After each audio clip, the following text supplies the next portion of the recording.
Damn it, I was too greedy. It was that last 2 million that must have given me away. It was necessary not to touch them. I knew something was wrong with this account. Crap. Now they were getting closer. They seemed to think I didn't know about it yet. This will help. I still have time to hide and make sure they can't track me. Luckily, I had a plan for this. So, who am I and who is trying to find me? Who I am now is not important, since this personality will soon completely disappear. In 2 hours, I will be a completely different person. The trail the hunters are following will end before they can get enough information to figure out who I am. Who I am, or rather was, is a hacker. I'm a very good hacker. I'm also a very angry hacker with a very selective list of targets. I pursue criminal organizations that are engaged organization of illegal trade in prohibited substances. I attack their bank accounts and anonymously, of course, hand over incriminating evidence to the appropriate authorities. I am personally responsible for the conviction of 4 politicians, at least 50 policemen, a dozen soldiers in different countries, and so many small traders that I have lost count. I also stole over $100 million from their coffers. Of course, I take a percentage of it, but about 80% goes to various charities, mostly related to addiction treatment and rehabilitation programs. Why, you ask? Just. My little sister got involved with the wrong guy. I didn't like him very much, but she didn't listen to me. I did everything I could, but she made her choice. I tried my best to take care of her after our parents died. I've always been very good at computers, but the 2 dark years I spent depressed and alone after identifying the remains of her body took me from very good to almost magical. Those 2 years were spent in the basement of our parents' old house, where I learned the dark secrets and how to use them. I learned the code. I learned to navigate the dark web. I have found loopholes in most security software. Somewhere during those 2 years, some very damaging information about the group that tortured and killed my sister ended up in the hands of the D. Unfortunately, rival gangs somehow learned that this group was going to testify against others in exchange for a deal.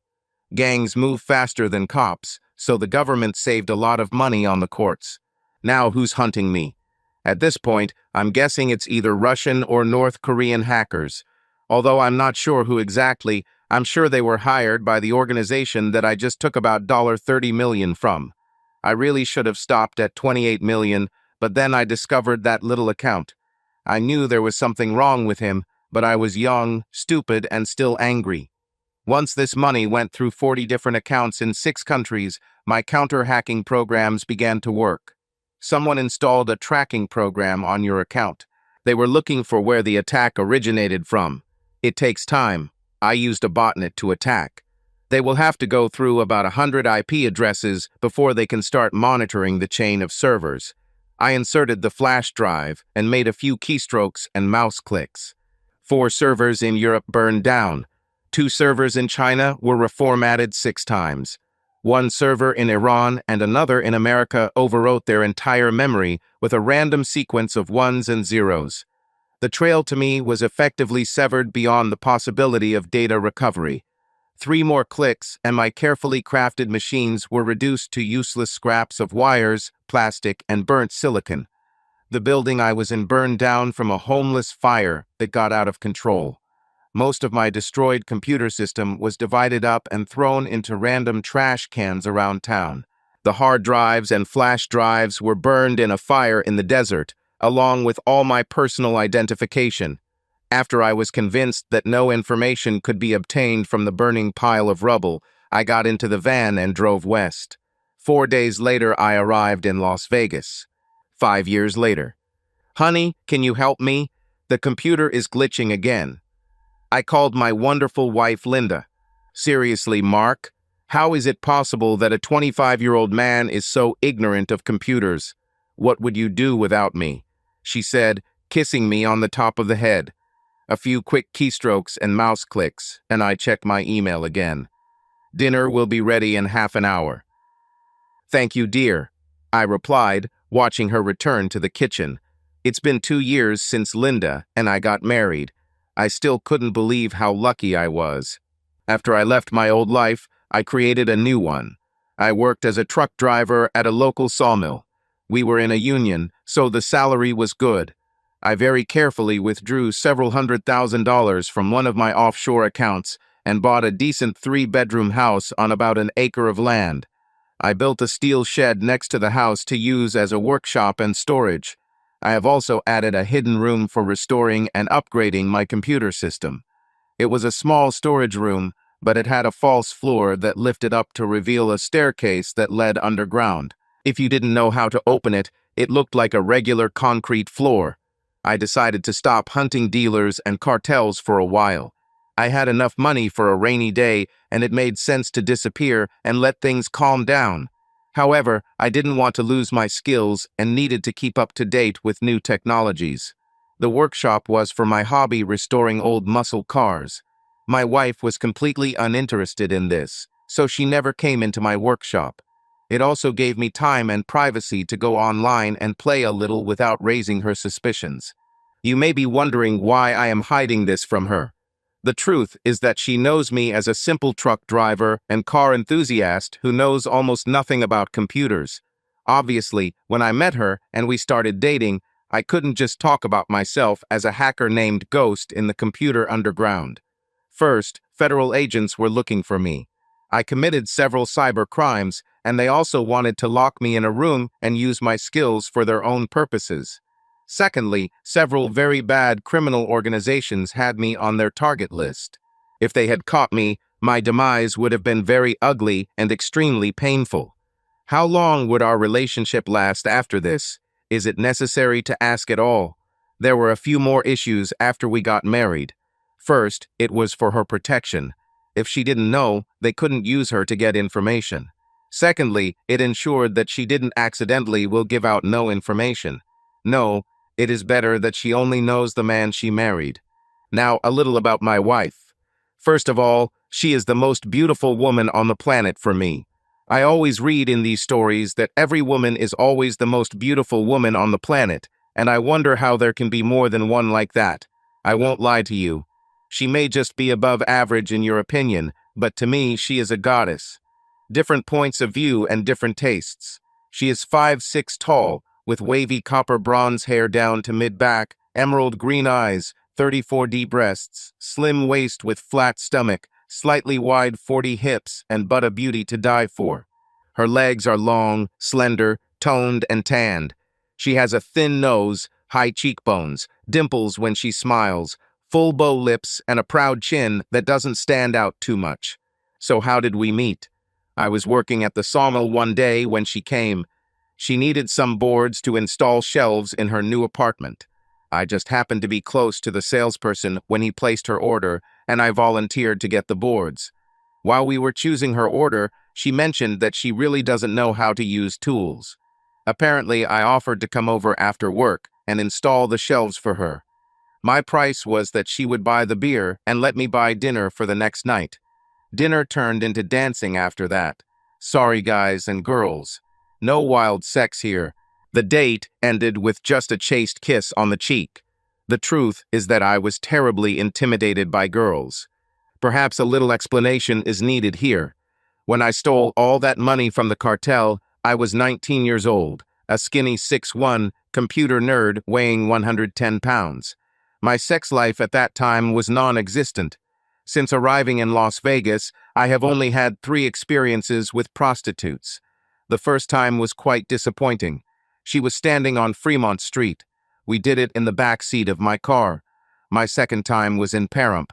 At least she pretended to care. My third time was also in Pahrump. This time I had enough money. I paid for the whole night and asked her to really teach me how to please a woman. Now I was going out with a woman I liked and whom I didn't pay. Will she really think I'm normal if I don't pay her to tell her how great I am? It wasn't until our 5th date that we had sex. I took her to a restaurant in the Stratosphere. From there, we went to a popular nightclub on the Strip. After a bottle of expensive wine with dinner and a few drinks at the club between dances for 2 hours, we ended up at my house. I thought she was beautiful before, but she was an absolute goddess with no clothes on. As long as I made her happy, I was content. Plus, I spent the previous year playing sports. This, combined with my work, has increased my muscle mass and endurance. Now I was a 6 foot, 1 inch, 220-pound beauty. Of course, I still saw myself as a 100-pound nerd.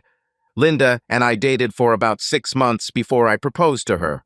6 months later, we got married. We were happy together. She was an accountant for a large national company with an office in Las Vegas. She made good money there, and we combined our incomes to live a pretty good life. I never needed to access my secret accounts. We went to the best restaurants, went to shows, had a nice pontoon boat on the lake, and both drove nice cars. Our sex life was pretty good.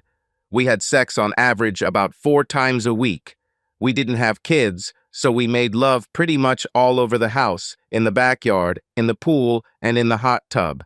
Usually, when I returned from work, I would go to the workshop and tinker there for a couple of hours before dinner. About half the time I was working on one of my machines, and the other half I was in the room playing on the computer. I wasn't really doing anything wrong. I was just hacking into systems that I shouldn't have gotten into. I never stole anything or made any changes to the system. I just went in and looked around to keep my skills in shape. Of course, I could steal a lot of data and money, but I didn't want to leave any traces. It's better to just go in and look without anyone knowing I was there. After dinner, we cuddled on the couch and watched a movie before going to bed. Sometimes the night involved a couple of hours of sex before we fell asleep, and sometimes we just fell asleep cuddled. I continued to maintain my public image as someone who was completely ignorant of technology. After all, who would suspect a man who can barely check his email of being one of the world's most wanted hackers? All this time I hacked banking, government, and large business systems. I also reprogrammed the bot army I created earlier. I masked my location by initiating hacks from foreign servers. Sometimes I used several servers at the same time. About 6 months ago, I noticed that Linda was becoming a little more tense. It didn't seem to be a big problem. Sex has dropped from about 4 times a week to twice a week. She worked longer hours and was tired when she returned home. Most days, she would just go straight to the shower, eat dinner, and then go to bed. I asked her, and she said something about a big client they were trying to attract. It seemed plausible. Sometimes she would call me from the office on a Friday and tell me she was going to happy hour after work with a few coworkers. She'd done this often enough before that I wasn't worried. After about 6 months of this, I asked how much longer this would go on. I assumed that by this time they had either gained a client or lost one. Linda said it would probably take another week or 2 before things calmed down. I decided she needed a little pampering, so I bought her a full spa package for Saturday. She was delighted when I gave it to her on Wednesday evening. She thanked me. Saturday finally came, and she left for the spa at 9 a.m. With a quick kiss, she left. She won't be back until about 4 in the evening. I grabbed a coffee and went into the workshop to finish assembling the engine on the bench. After about an hour, I took a break and went to my computer room. Up until this point, I had deliberately avoided hacking Linda's company. It was something like, "Don't crap in your own kitchen." I was pretty strict about it. I didn't touch the company I worked for, and I didn't touch the company she worked for. After logging in and checking my security programs, I began to wonder what. This is for a large client. It might be worth taking a look at what the project is and maybe getting into the new client system. Their security system was child's play. I went inside in a couple of minutes. The first place I looked was Linda's computer. She was working on a project, so I had to get the information I needed there. Strange. Nothing really stood out about the big client. I did several searches using keywords: proposal, new client, quote, and others related to trying to negotiate a contract. Nothing. I started delving into her files. That's when I found a password-protected folder called Photos for James. What the hell? Why does Linda have a folder of photos for this no one from it? Yes, I knew who James was. I met him several times at corporate events that I went to with Linda. I didn't really like him. Although Linda thought that she was quite good at computers, and compared to ordinary people she still could not compare with me. I cracked open the folder in seconds and found myself inside. To say that I was shocked is an understatement. The folder contained numerous photographs of Linda naked in her office. There were also other photographs. The worst thing was the photographs where she did with a man what she forbade me to do. I sat and looked at the photographs, stunned. At that moment, something inside me died. After about 15 minutes, judging by the clock on the computer, I came to my senses and began to think about how to confront her as soon as she returned home. Divorce was a done deal. I still had a few hours left before she returned, so I continued to search for more information. I guessed it probably started about 6 months ago when I first noticed a change in her behavior. I opened her email and was even more shocked. Several of their correspondences showed that this lasted much longer than I thought. They had been lovers since about a year before I met Linda.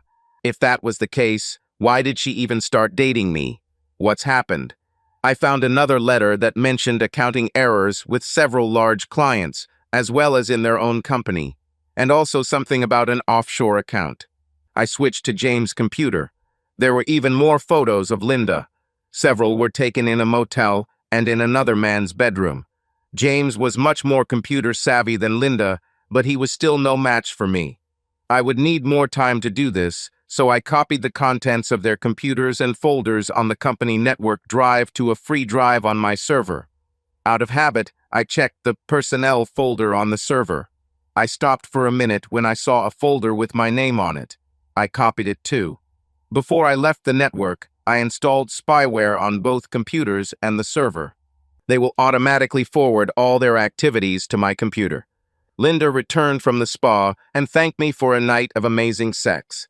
Yes, I was disgusted with her for what she did, but I'm a man. I won't turn down the opportunity to have amazing sex with a beautiful, energetic woman. She could be the devil himself, and I would still take advantage of it. Oh, that's right. To me, she was the devil. Sunday came, and I was back in my workshop. Linda was still sleeping when I got up, so I took the opportunity to open her phone and install the spyware.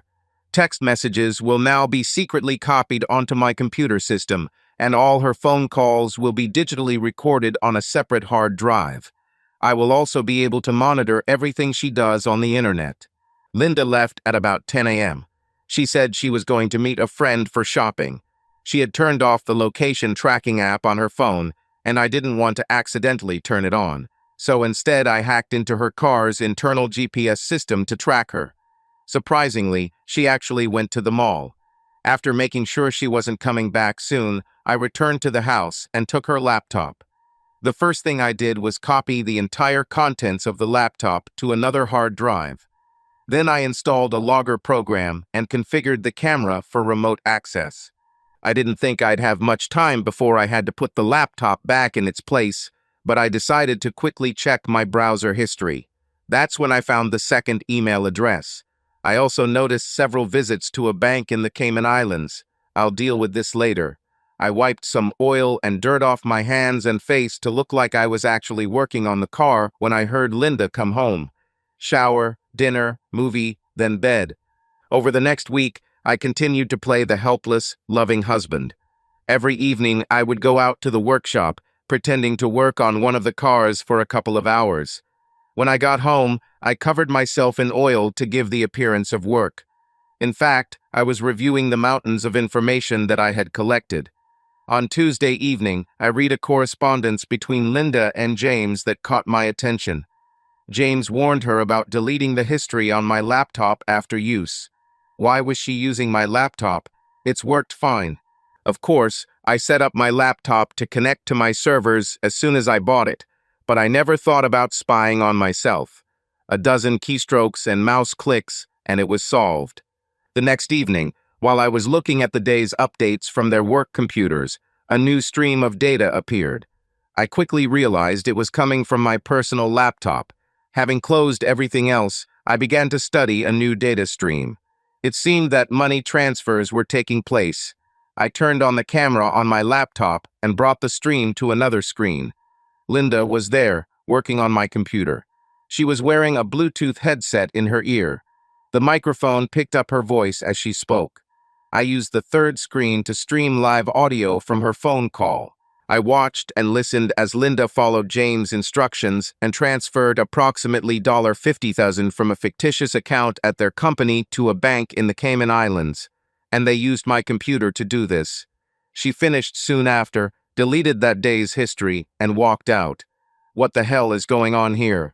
I didn't really have time to look at my personal file in their HR folder since it didn't seem as important as other things. That changed at that moment. It turned out that I was hired as a computer security consultant.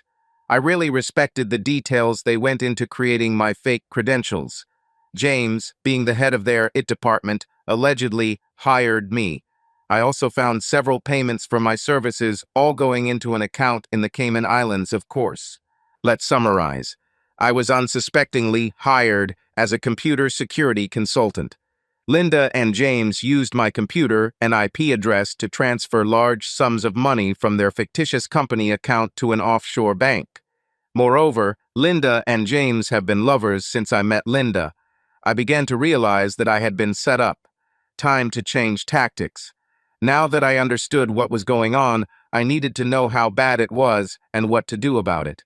It was bad. When I checked the account in the Cayman Islands, I saw that it was almost $10 million. After checking the translations, I saw that they have been doing this since we got married about 6 months ago. They also didn't try very hard to hide which computer they used to steal the money. To make matters worse, a deeper dive into the personnel file in my name revealed several red flags. Yes, when everything goes to hell, I will be the one in the center of the target. Now what am I going to do about it? Surprisingly, it wasn't that hard for me to act normal around bitch. I just let little head take control whenever she was around. Did she want to set me up? I'll happily take advantage of this as I prepare to actually strike back. What can I say? She's hot. Yes, I took every opportunity to have sex with her. The following Saturday, I went through her emails from the time we met. That's when I found out that they had chosen me as a scapegoat from the very beginning. Yes, she thought I was attractive and sex with me would not be a burden for her, but she was a little worried about my seeming incompetence with computers. James thought that would be a bonus. The less I knew about computers, the less likely it was that I would discover their plan. They had no idea what I could actually do. Now I needed a plan for revenge. I started preparing everything. First, I opened several new bank accounts. I then activated the bot army I had created. Most of the bot army would be a distraction, but I had a small group that could be tracked, although it would be difficult. Only a really good hacker can trace it back to its source. I didn't want it to be too easy. Of course, I deleted the personal folder with my name on it from Linda's company servers. I also hacked and changed all the translation files that were made on my laptop to point to a different IP address. To prevent this from happening again, I ran a really nasty virus on my laptop, then disconnected it from my secret servers. Later that evening, when I went to check my email, I discovered that a virus had attacked my laptop from a spam email I had opened and virtually destroyed it. I didn't mention the worry on Linda's face when she saw what happened. The next morning, I saw a text message between Linda and James. Apparently, they had almost completed their plan. They just wanted to make 2 more transfers to bring the total to exactly $10 million before setting me up. The plan was to suddenly discover the theft. Of course, since Linda was supposed to be the one who discovered this, she would be in charge of the investigation. James, as head of it, will conduct the cyber portion of the investigation. Naturally, everything will point directly to me. Linda, of course, will file for divorce while I'm in jail and then marry James a year later. Both would be shocked that I would do something like that.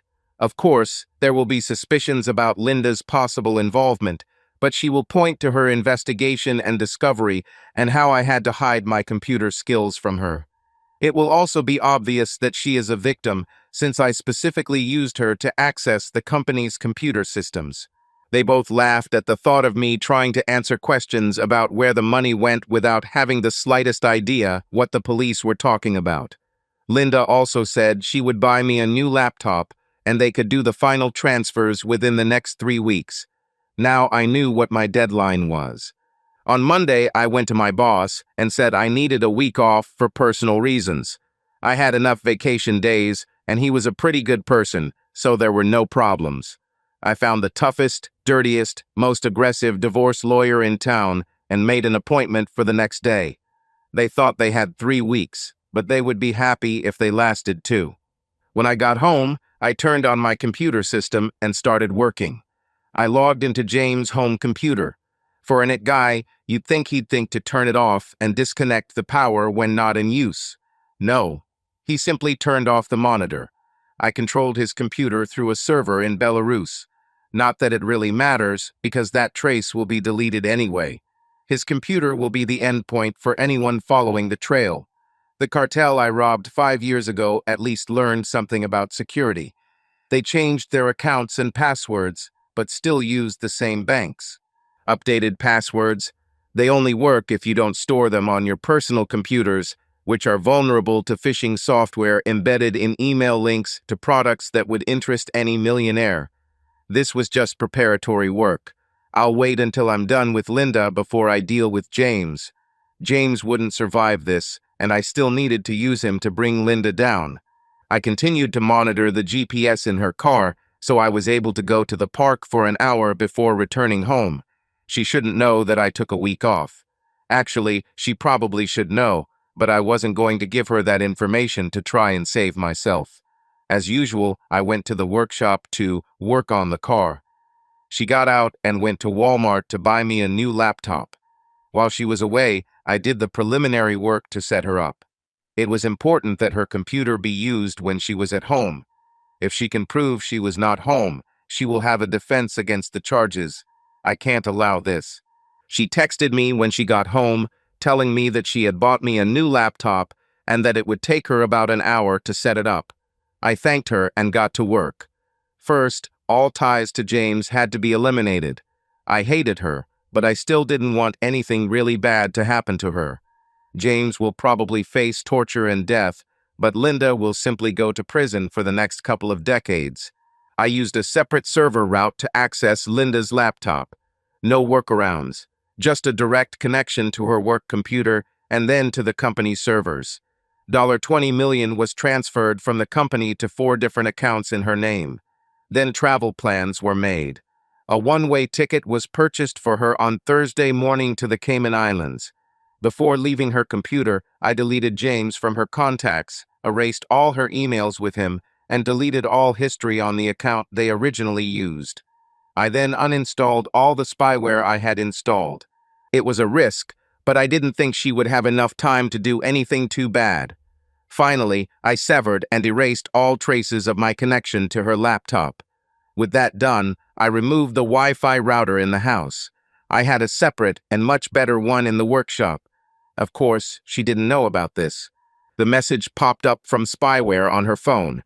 She seemed to have finished setting up my laptop when the internet went out. She was about to use my computer for another transfer when the connection died. I laughed. While they were discussing the problem, I transferred all the stolen money to new accounts that I created in Linda's name. As soon as that account was empty, I closed it. The last thing I did was remove the spyware from Linda's phone. I didn't know who would be looking at it later, and I didn't want anyone to know that she was under surveillance. Then I turned off all systems and went home for dinner. Tomorrow will be an interesting day, to say the least. Linda was a little worried when I entered the house. She said my new laptop configured and ready, but the internet does not work. I couldn't check my email until it was fixed. She had no idea how much of a non-issue this was for me. She was distracted throughout the evening film. I watched out of the corner of my eye as she played on her phone. I could almost feel her growing frustration. When I asked what the problem was, she simply brushed it off, saying it was a problem with a client at work. I assumed she was trying to access the account and couldn't. She was also messaging someone. I smiled when I went to bed. There was no sex that night. The next morning, I got up and left the house before Linda left for work. I just hung around until it was time to meet with the lawyer. I was wondering how Linda was coping with her day. I'll find out in a couple of hours. I was finally taken to the lawyer's office. You know those TV shows where a beautiful lawyer in a very professional but extremely sexy outfit walks into the courtroom and literally gives the opposing lawyer his ass on a silver platter. It was my lawyer. 5'6" tall, angelic face, curves that would make a race car lose control, endless legs and breasts that could start a war. 2 minutes into the meeting, and I could tell she would be a piranha in the courtroom. The room is almost the chorus of heart was heard. After making sure that everything was confidential, I told her that my wife had been cheating on me throughout our relationship. I also explained to her about the embezzlement and the frame-up. She asked how I knew about all this, and I gave her a partial answer. I didn't completely lie, but I didn't tell the whole truth either. Okay, I lied. I said I was using my wife's laptop because mine wasn't working correctly. That's when I saw a folder with a bunch of photos and then found her letters to her lover. The letters documented her infidelity and their theft. I just wanted to get a divorce before everything will fly to hell. She agreed to get down to business and start preparing documents. She said she could probably serve her the summons by the end of the week. I told her to hold it for a while. I had a better idea and didn't want to reveal too much too soon. We ended the meeting and I drove home, turned on my system, restarted the house Wi-Fi and started working. I left the spy program at Linda's work. It looks like complete chaos has broken out there. The first thing in the morning was an emergency meeting. The theft of $20 million was discovered and an investigation began. By this time, I had already managed to hack James' phone. James tracked the theft and discovered that it led directly to Linda. He also discovered that their account had been emptied and transferred to new accounts with $20 million since last night. The accusations flew, and there were no excuses. Suddenly, Linda received an email saying she was being called to a meeting with the CEO, CFO, and head of security. This should be interesting. The sound of several cars approaching my house interrupted my fun. I turned everything off, went to the main part of the workshop, and closed hidden door. There is no need for anyone to show interest in this room. Yes, I rubbed some oil on myself to give the appearance of working on the car. As I walked out of the shop, I saw several police cars, as well as several large Chevy Suburbans. The police wore regular uniforms, and the people getting out of the large SUVs wore jackets with FBI written on the back. I wonder what this could be about. I barely glanced at the warrants and let them into the house. Of course, I offered all possible help, since I had nothing to hide. Guide mode. Yes, this is my wife's computer.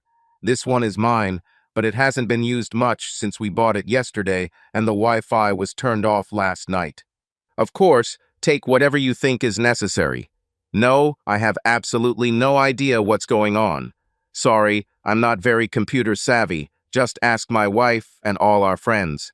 I lost track of what was happening with Linda as I was taken to the police station and interrogated for several hours. My story held. After all, I was just a truck driver with little computer knowledge.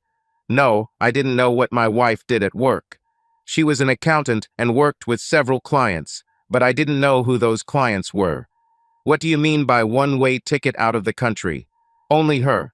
No, I can't imagine why she was going somewhere without me. It soon became obvious that I had no idea what was going on. They searched my workshop thoroughly, but did not find my computer room. In the end, they sent me home. Linda was arrested while I was being interrogated. Poor James was forced to testify against her and also find all the money so that it could be returned. He must have really felt betrayed when he learned that she had cut off his account access, transferred the money to her own accounts, and then booked a one-way ticket, leaving him with nothing. Fortunately, I foresaw that I would be interrogated. After all, I am her husband. It was logical to assume that I might be involved. Of course, I was her only phone call. Being the devoted husband that I am, I called and found her a lawyer. Yes, I've thoroughly researched every criminal lawyer in town. Obviously, I needed to find the best lawyers so as not to make the mistake of hiring one of them for her. No, I specifically hired one of those who was a little below average. I didn't choose the worst because it could have been a reason for an appeal due to poor defense in court. I wanted her to be found guilty and serve the full sentence. A distinctive feature of the federal case is that there is no parole or sentence reduction for good behavior in federal prisons. If you are sentenced to 20 years in federal court, you will spend all 20 years in federal prison to the day. I attended her bail hearing and used the house as collateral to post her bail. Because she was a risky fugitive, she had to wear an ankle bracelet. Despite how much I hated her, I could still pretend to be a loving husband to those around me. Luckily, she was too depressed and shocked by her situation to want sex. Her cell phone was confiscated as evidence, so I went and bought her a new one. Of course, I took it to the workshop and installed spyware before giving it to her. Surprisingly, James blocked her number after her first message. He replied that he could not have any contact with her as he would be called as a witness against her. In her stupidity, she refused the deal and insisted on a lawsuit. She continued to claim that she was set up. She really thought she would win because she didn't do what the evidence showed. Yes, she didn't do that. Oh, she was guilty of stealing half the money in that account, but not all the money, and not using that particular account, and not using her own computer, and not buying the ticket, and not cutting her partner out of the scheme. Of course, the money was returned and easily found. The trial was ridiculous from my point of view. It was interesting to watch James testify about the computer records against her. I saw his internal struggle when he was forced to testify against his mistress, but at the same time he thought that she had betrayed him and was planning to run away, leaving him with nothing. All Linda saw was that her lover was betraying her and sending her to prison. I was filled with jubilation for 3 days of his testimony. I silently watched as her love for him turned into hatred. She did her best to defend herself on the witness stand. Unfortunately for her, the evidence was too strong against her for her to come up with a convincing explanation. She will spend the next 20 years in federal prison. As the trial neared its conclusion, it was time to deal with James. I had a truly sinister plan for him. He won't survive this. Unfortunately, he will never know why this happened to him or that I did it. I couldn't risk it. It will be fun. I asked my lawyer to change the divorce papers, given Linda's conviction and the fact that she would spend the next 2 decades in prison. She was notified a couple of days later. I opened several new accounts in Geneva, Switzerland, and the Cayman Islands with James. Using the darknet, I left several subtle traces, all with confusing next, leading to James's IP address. The ghost returned after 5 years. Of course, hacker chats picked it up. Now comes the difficult stage. I needed to leave a mark, but not an obvious one. I had to make it complicated enough that they would believe it was the work of an expert hacker and believe it was really me, but still make a small mistake so they could continue the trail. I had to go through 10 servers in 6 different countries. Eventually, I activated an army of bots and launched an attack on the first bank. Finally, I went in, found the 2 accounts I needed, and emptied them into James' accounts. Once completed, I stopped the attack on the bank, severed and erased all traces of my connection to James's computer, then went onto the dark web to monitor the reaction. I didn't expect to see anything right away, but it's better to be thorough. The next morning, there is another attack on another bank. 4 other accounts were emptied. There was now $20 million in the account I had set up for James. People started looking for me. They won't find me, of course, but they will eventually find the phantom. Several hacker forums on the dark web have begun to come to life. It seemed that the North Korean group was on the trail. Looks like the same group that hunted me 5 years ago. Time to wrap this up. I checked the banks again. Sure enough, the third one I checked had the correct account. I bypassed James' computer and transferred $20 million to another account I had set up in Switzerland. I then erased all traces of this translation. I didn't care if the organization returned the money. I logged back into James' computer and made another attack on a bank with an account that had a built-in tracker. This time it was only $2 million. The money didn't matter. All that mattered was the tracking device. I avoided it last time because I knew about the thefts and saw the tracking tool working. If I didn't know about the money transfers or accounts I had, and if I didn't know about the tracking tools built into the last account, I would have been caught. I wonder how James will try to explain all this to them. I would like to see him being asked where the money is when he has no idea what kind of money we are talking about. It's time to sever the connection to his computer and erase all traces of me. A week has passed. I cleared out my computer room and turned it into storage. I was finalizing the paperwork to purchase a home in Montana through a shell corporation that did not list my name on the paperwork when the missing person news broke. It seemed James hadn't shown up for work in days, and no one knew where he was. His car was found abandoned in the parking lot of a shopping center, but he was nowhere to be found. I wonder where he could be. Oh, okay. I need to get back to packing. James. No, damn it. I swear I don't know what you're talking about. Nonsense, Mr. Ghost. This time you made a mistake. The tracking software that the hackers we hired led us directly to your computer. We found all the data on your computer. We recovered $2 million from your last hack, but we want to know where the other $20 million is, as well as the $30 million from 5 years ago. Tell us this, and we will kill you quickly. Keep lying to us, and things will get worse. But I don't know. Damn it. I woke up a few hours later on a private jet, strapped tightly to my seat. That's when the questions began. I had no idea what they were talking about. They kept calling me Ghost. They asked about the money they said I stole. There were $20 million from a few days ago, and another $30 million from 5 years ago. They didn't believe me when I said I didn't know anything. I actually wet myself when they showed me the hard evidence on my personal computer. I could give them the answers they needed and die quickly, or they would make the rest of my life nothing but intense agony. I shit myself when I realized I didn't have the answers. Mark. Moving day. James has been missing for over a month. Yesterday, his body was found on the side of a road in Colombia. Mark will disappear by the end of the day. I'll accept my new identity after one last thing. I had already sent everything I was going to take with me to a storage facility in Denver, paid for by bank transfer from an anonymous account. I'll pick it up in a truck bought with cash. Linda was brought in and chained to the table opposite me. She didn't look well. Orange is clearly not her color. No makeup. Her hair was a little disheveled. She also had bags under her eyes. It looks like she hasn't adjusted to prison yet. How are you holding up? I asked. Please, Mark. You have to help me. I didn't do what I'm accused of. She begged. Linda, I sighed. I cannot help you. Besides, we're getting a divorce. Please, Mark. I didn't do this, and I don't want a divorce. Just sign the papers, Linda. Everything is over. Please, Mark. Just talk to James. Maybe he can help me.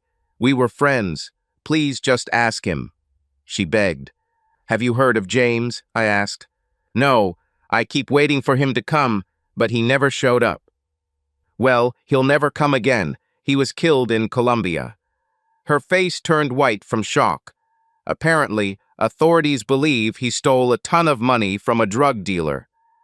No, he could not, she said. Perhaps he couldn't, but they seem to think he could. Now, Linda, what you really need is just a signature. Submit divorce papers and let the situation go. But you leave me with nothing, she exclaimed. Certainly. You don't need anything, and what would you do with anything you get? You'll spend the next 20 years here. I explained. Please, Mark. You must help me. I can't stay here. My cellmate makes me do terrible things. I need to get out of here. Please. The time has come. Let me tell you a story, Linda. Perhaps this will help you. About 5 years ago, there was a very talented hacker. They called him the Phantom. The Phantom got this nickname because he was so good at hiding his tracks. It was literally as if a ghost was infiltrating the computer system. So, the Phantom decided to go against the traffickers of illegal substances. This was his personal mission. Over $30 million was stolen from one of the cartels before the cartel hired other hackers to track down the Phantom. Of course, the ghost saw the trackers and passed out before he was found. The ghost disappeared and created a new life. The ghost ceased to exist and ceased all its computer activity except for small hacking for practice and to stay up to date with technology. To everyone who knew him, he was almost computer illiterate. Even his wife didn't know who he really was. Yes, he fell in love and got married. He truly loved his wife with all his heart. 3 years after marriage, he accidentally discovered that his wife did not love him. He found out that she had been cheating on him throughout their relationship with her real boyfriend. Moreover, he found out that his wife married him only so that she and her boyfriend could frame him and make him a scapegoat for the embezzlement they were involved in. Her eyes widened to the size of dinner plates, and her skin turned white when I told her their plan. So Ghost decided he couldn't let that happen and hatched a revenge plan against both of them. First, he hacked into their computers, phones, and work network to gather information. Then he changed everything to remove his name from the frame and transfer all the evidence to his wife. He also made her lover believe that she was betraying him. The final nail for his wife was to force her lover to testify against her and send her to prison for years, breaking their hearts and making them feel the betrayal that he himself suffered. "It's you," she whispered. "Now, let's continue." Since his wife was exposed, it was time to deal with her lover. You see, the organizer of the trafficking of illegal substances was still looking for the Phantom. Why not take revenge and make him believe that they have finally caught their victim? Two birds with one stone. So, the Phantom used his wife's lover's computer to hack and steal a lot of money from the same organizer of the trafficking of illegal substances. Unfortunately for his wife's lover, the Phantom was a little careless in leaving a small mark. You see, the elusive man didn't completely erase the trail leading to the lover's computer, so the cartel was able to trace the hack back to his computer. Fortunately for the Phantom, he erased all traces leading to himself, making his lover's computer the end point of the trail. Authorities believe the lover was tortured for more than a month before he finally died. Unfortunately for the lover, he did not have the information that was required of him. This is all just fiction and cannot be proven, but I thought this story might help you cope. True, I truly believe that you didn't do what the evidence says, but no, you're not innocent. Now just sign the documents. Think about what your life would be like if someone accidentally found out that you were an informer in prison. I watched as her face turned from white to red. "You fucking bastard," she screamed, rushing at me. There is a reason why guards secure handcuffs on the table. There is also a reason why the chains are short enough to prevent the prisoner from reaching someone on the other side of the table. I came out as she was being taken away, screaming and swinging. I got into a cheap car and drove to the mall. As I parked, I left Mark in the car and walked through the building to the other side where my real car was waiting. I left with a new identity. Subscribe to our channel so that your love doesn't cheat on you, and go ahead and listen to the next story, because this story is nothing compared to the next one. If you're under 18, don't even think, click to the next one.